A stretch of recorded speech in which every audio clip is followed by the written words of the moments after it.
तो no problem film की बात करें तो इस फिल्म में प्रॉब्लम पैदा करने वाला अगर कोई है तो वो है सुनील शेट्टी। फिल्म के उनके रोल और एक्शन से कॉमेडी फिल्मों की ओर हुए उनके रुझान को लेकर हमारे संवाददाता हफीज रहमान ने उनसे बातचीत की। आइए सुनते हैं हफीज से सुनील शेट्टी ने क्या कहा।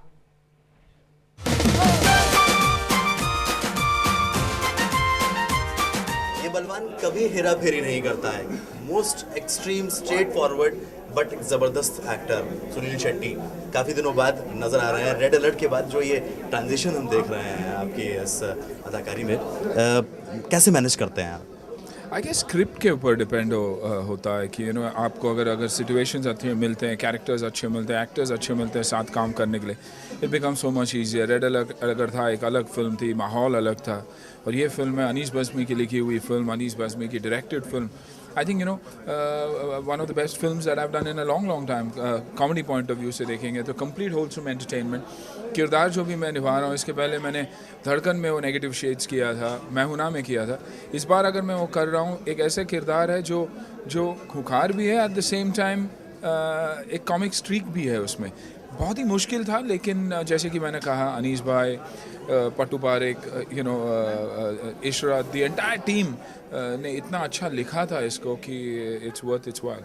आप दोस्तों के दोस्त हैं, you are a typical family man also. Acting करने से पहले काफ़ी तैयारी करनी पड़ती है, उस किरदार के बारे में काफ़ी सोचना पड़ता है जिसमें आप अपने आप को डालने वाले हैं। तो कितनी मुश्किल होती है? अब तो खैर आदत हो गई होगी, लेकिन अब भी क्या मुश्किल होती है या इस मुश्किल डेफिनेटली होती है, लेकिन जैसे कि मैंने कहा, किरदार अगर अच्छी तरह से लिखा जाए और उसको आप 2-3 बार पढ़ें और scenes, screen play, unwinding of the story समझ में आए तो it become so much easy. हम हमारी पॉइंट्स डेफिनेटली लिखते हैं, नोट करते हैं क्या लुक होना चाहिए, एंड देन दिस टाइम जैसे कि मैंने कहा ईजी है क्योंकि अनीस बज़्मी थे, उनके साथ बैठ के उनके साथ डिस्कस करना क्या वो एक्सपेक्ट कर दें किरदार के साथ, कितना सीरियस होना है, कब जाके वो सीरियसनेस तोड़ के ह्यूमर ले आना है। I think that really helped because of the director end of course star cast. जब आप बाबा के साथ, रक्षु के साथ, परेश जी के साथ काम करते हैं, 3 people who I get along with brilliantly, Anil Kapoor who I get along with brilliantly, तो इतना आसान हो जाता है। और आप देखेंगे तो इसमें कोई भी शायद बॉलीवुड में ऐसा है नहीं जिसके साथ you never get along. yeah, that is true, but the thing is also people not being insecure. ये सारे एक्टर्स वो नहीं है जो इनसिक्योर है, एब्सोल्युटली सिक्योर है। तो गिव एंड टेक बहुत होता था, जिसकी सीन है उसे अपलिफ्टमेंट मिलता था, सपोर्ट मिलता था। यानी आप मानते हैं कि बॉलीवुड में ऐसे भी एक्टर्स हैं जो इनसिक्योर हैं? डेफिनेटली बहुत सारे एक्टर्स हैं जिस वजह से फिल्में भी ख़राब होती है। Late coming is not a problem, there are no other issues, but at times क्योंकि इनसिक्योरिटी होती है तो कैरेक्टराइजेशन चेंज होता है, फिल्म की स्टोरी बदल जाती है। कभी आपने भी फिल्म छोड़ा इन सब मुसीबतों, इन सब पचड़ों से बचने के लिए? होता ही है, बहुत बार होता है। जब सुनाया जाता है और जब फाइनल ड्राफ्ट पढ़ते हैं तो बहुत सारे चेंजेस होते हैं, तो यू ग्रेसफुली वॉक आउट, और बहुत बार हुआ है ये हर फील्ड में भी होता है। लेकिन I guess then the best thing to do is quietly take an exit. अच्छा सुनील, ये बताइए कि फिल्मों को चुनते वक्त, फिल्मों को करते वक्त क्या इस बात का आप ख्याल रखते हैं कि आपके बच्चे आथिया ये जब इस फिल्म को देखें तो कहीं से वो शर्मिंदा ना हो? और डेफिनेटली इस वजह से मैंने जो एक्शन फिल्में मैं धुआंधार एक्शन फिल्में करता था वो मैंने कम भी की, क्योंकि there was too much blood and gore. और दोनों बच्चे आती और रहान ये चाहते थे कि मैं ज़्यादा कॉमेडी करूं, फैमिली फिल्में करूं, which is why the transition. Also जब आप मैच्योर होते हैं तो आपको लगता है कि नहीं यार, मुझे वो सब करना चाहिए जिससे मुझे भी सेटिस्फैक्शन मिले।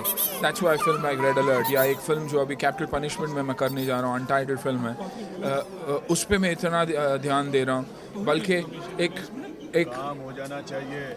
एक बहुत ही सीरियस टॉपिक कि कैपिटल पनिशमेंट सही है या गलत, उसको लेके हम फिल्म बना रहे हैं। लेकिन एक थ्रिलर है, एक एंटरटेनिंग फिल्म है, at the same time a social issue. South international film festival में आपको जो है वो बेस्ट एक्टर के अवार्ड से नवाजा गया।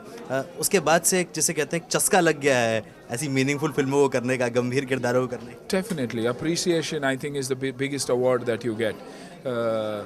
अवार्ड के अलावा जो अप्रिसिएशन मुझे मिला, जो मीडिया ने अप्रिशिएट किया फिल्म को, क्रिटिकली जिस फिल्म को अप्रिशिएट किया, I think suddenly that's the biggest high for any actor. कि जहाँ भी जाता हूँ कि यार सुनी जो भी हो, your red alert was fantastic. आपने भी शुरुआत की तो रेड अलर्ट से लेके इस ट्रांजिशन की बात की, so it gives you a feeling, it gives you a satisfying कि somewhere down the line you did a film that was close to your heart and the world believes that too. At the end of the day, हम ये भी देखते हैं कि उसके नुकसान भी हैं। अभी हाल ही में पता लगा ट्विटर में कोई आपको इमिटेट कर रहा था, आपको इस बात की खबर नहीं थी, किसी दोस्त ने आपको फ़ोन करके आपको ये बताया कि सुनील ये क्या हो रहा है तुम्हारे साथ, कैसा लगता है, कैसे हैंडल करते हैं इन सब चीज़ों? Immediately of course press release के अलावा ट्विटर को हमने मेल भी भेजा हुआ है कि that there is a fake account going on. अगर कोई इंसान ख़राब करे इस impersonation को लेके तो ख़राब ही है। one statement could hurt the sentiment of 1 or a million people, और किसी और को हक नहीं बनता कि मेरे तरफ से वो एक मैसेज भेज दें जो लोगों को हर्ट कर सके। I am extremely conscious about what I do, whom I associate with and what my position is. मेरी स्टार स्टेटस को मैं मिसयूज़ नहीं करता।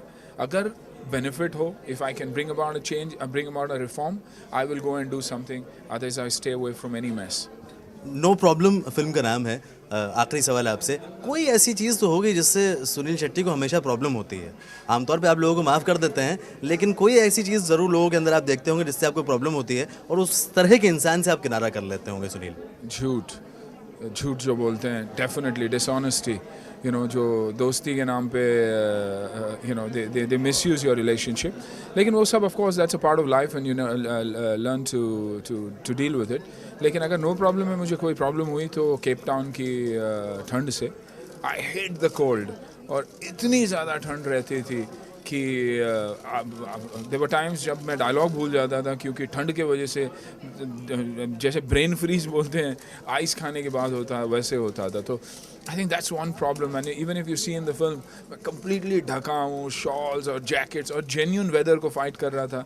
किरदार को ऑफकोर्स किरदार के हिसाब से कपड़े पहने थे मैंने, लेकिन दुगने कपड़े पहने थे मैंने to keep the cold away. निकल लीजिए, दिल्ली में बहुत ठंड होने वाली है। Okay, thank you.